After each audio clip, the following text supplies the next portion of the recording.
Good morning mga kasikwati.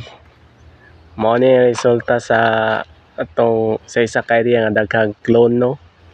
Ayo W10 na P10.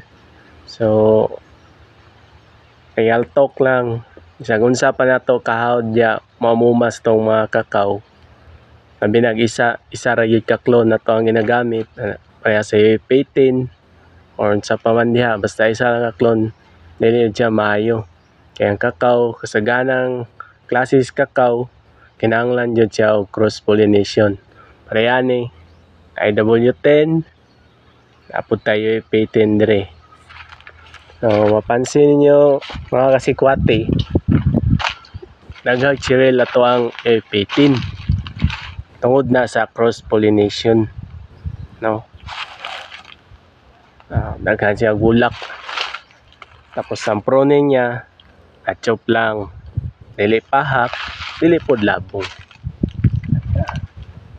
O dyan timanan na itong mga kasikwati. Kinahanglan sa area, natay 2 to 5 clones nga itanom. Kaya lang. Salamat.